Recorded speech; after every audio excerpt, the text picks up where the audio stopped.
नमस्कार। भारतीय लोकतंत्र को समझने के लिए हमें हमेशा बड़ी बड़ी नेशनल हेडलाइंस देखने की जरूरत नहीं होती। कभी कभी ना किसी एक छोटे से इलाके का चुनावी नतीजा आने वाली राजनीति की पूरी तस्वीर साफ कर देता है। आज हम राजस्थान के पचपदरा की कहानी में उतरेंगे, एक ऐसी जगह जिसका चुनावी फैसला हमें बहुत कुछ सिखाता है। चलिए कहानी की शुरुआत करते हैं सीधे इस एक नंबर से, 1.35%।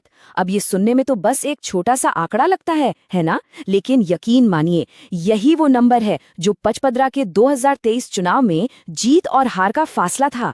इतना कम मार्जिन कि मानो लोकतंत्र एक महीन धागे पर लटका हुआ हो। और जब इस परसेंटेज को हम असल वोटों में बदलते हैं तो आंकड़ा और भी हैरान कर देता है।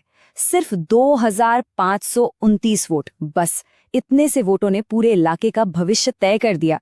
ये एक बहुत बड़ी याद दिलाने वाली बात है कि कैसे चंद वोट भी इतिहास का रुख मोड़ सकते हैं। तो सवाल ये है कि ये पूरा पॉलिटिकल ड्रामा हुआ कहाँ? ये देखिए, पचपदरा राजस्थान के विशाल बाड़मेर जिले का एक हिस्सा है।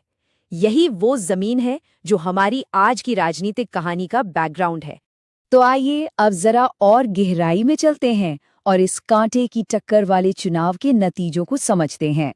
हम उन नंबर्स को देखेंगे जिन्होंने इस पॉलिटिकल थ्रिलर की स्क्रिप्ट लिखी।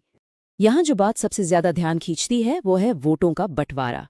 देखिए, बीजेपी के अरुण चौधरी को मिले 41.79% वोट, जबकि कांग्रेस और बीएपी गठबंधन के मदन प्रजापत को मिले 40.44%। मतलब अंतर सिर्फ 1.35% का। और 73% से ज्यादा का टर्नआउट ये दिखाता है कि पचपदरा के लोग अपने सियासी भविष्य को लेकर कितने सजग हैं। लेकिन 2023 का चुनाव तो बस एक किस्सा था। सवाल ये है कि क्या पचपदरा में हमेशा से ही ऐसी अनिश्चितता रही है? चलिए इसके चुनावी इतिहास को खंगालते हैं और देखते हैं कि इस क्षेत्र का मिजाज कितना बदलता रहा है। पॉलिटिकल एक्सपर्ट्स की भाषा में कहें तो पचपदरा एक क्लासिक स्विंग सीट है। इसका सीधा सा मतलब ये है कि ये सीट किसी एक पार्टी की जागीर नहीं है। यहाँ के वोटर्स अपनी पसंद बदलने के लिए जाने जाते हैं और यही चीज हर चुनाव को एक रोमांचक मुकाबला बना देती है। और ये टाइमलाइन देखिए, ये उस चुनावी पेंडुलम की कहानी खुद ही बयां कर रही है। पिछले 3 दशकों में सत्ता बीजेपी और कांग्रेस के बीच लगातार झूलती रही है। ये पैटर्न साफ बताता है कि यहाँ के वोटर्स किसी पार्टी के नाम पर नहीं बल्कि काम और वादों पर वोट देते हैं। और अगर हम सिर्फ पिछले 2 चुनावों को देखें तो ये ट्रेंड और भी साफ हो जाता है। 2018 में मुकाबला कड़ा था और 2023 में तो अंतर और भी कम हो गया। मतलब दोनों बड़ी पार्टियों के बीच की खाई लगातार घट रही है, जो शायद एक नए राजनीतिक दौर का इशारा है। तो इस सियासी उठापटक के पीछे असली वजह क्या है? कौन से मुद्दे हैं जो पचपदरा के वोटर्स के दिलो दिमाग पर छाए हुए हैं?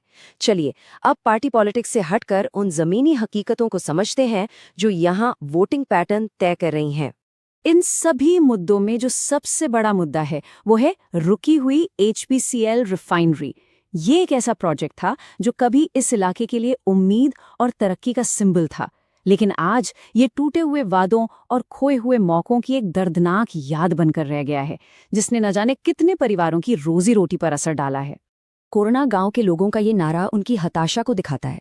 जरा सोचिए, जब लोग बिजली जैसी आधुनिक सुविधाओं से पहले पानी जैसी बुनियादी जरूरत को प्राथमिकता देने लगे, तो ये सिस्टम में एक बहुत बड़ी नाकामी का संकेत है। तो देखिए, वोटर्स की शिकायतों की लिस्ट काफी लंबी है। ठप पड़ी रिफाइनरी, पानी की सालों पुरानी किल्लत, टूटी फूटी सड़कें, सरकारी योजनाओं में देरी और एक बढ़ती हुई भावना कि विकास का फायदा सब तक बराबर नहीं पहुंच रहा। यही वो असल मुद्दे हैं जो जाति और पार्टी की वफादारी से ऊपर उठ रहे हैं। तो लोगों की इन शिकायतों को देखते हुए वोटर्स से दोबारा कनेक्ट करने के लिए एक बोल्ड स्ट्रैटेजी सामने रखी गई है। चलिए देखते हैं कि ये नया तरीका आखिर है क्या। इस स्ट्रैटेजी को चतुर्मुख सिद्धांत का नाम दिया गया है। ये एक मल्टी डायमेंशनल अप्रोच है जिसका मकसद वोटर्स से 4 अलग अलग लेवल पर जुड़ना है। यह मानना है कि वोटर सिर्फ एक वोट बैंक नहीं बल्कि उनकी अपनी जरूरतें और भावनाएं हैं। तो ये 4 चेहरे हैं क्या? पहला है विकास का चेहरा, जो दिखाता है कि क्या काम हुआ है। दूसरा है समुदाय का चेहरा, जो समाज को जोड़ने की बात करता है। तीसरा है भावना का चेहरा, जो वोटर्स के गुस्से, उनकी उम्मीदों को समझता है। और चौथा है भविष्य का चेहरा, जो एक साफ और भरोसेमंद विजन देता है। कुल मिलाकर ये वोटर से पूरी तरह जुड़ने का एक कॉम्प्रिहेंसिव प्लान है। अब जरा इस लोकल केस स्टडी से थोड़ा बाहर निकलकर देखते हैं कि ये पूरी कहानी भारतीय राजनीति के बड़े ट्रेंड्स के बारे में हमें क्या बताती है। पचपदरा से जो सबसे बड़ा सबक मिलता है वो ये है कि ये पूरे भारत में हो रहे एक बड़े बदलाव का छोटा सा मॉडल है। अब चुनाव सिर्फ पारंपरिक वोट बैंक के सहारे नहीं जीते जा रहे हैं, बल्कि वो छोटे छोटे लोकल मुद्दे ज्यादा हावी हो रहे हैं जो लोगों की रोजमर्रा की जिंदगी पर असर डालते हैं। ये स्लाइड पुरानी और नई राजनीति के फर्क को बहुत अच्छे से दिखाती है।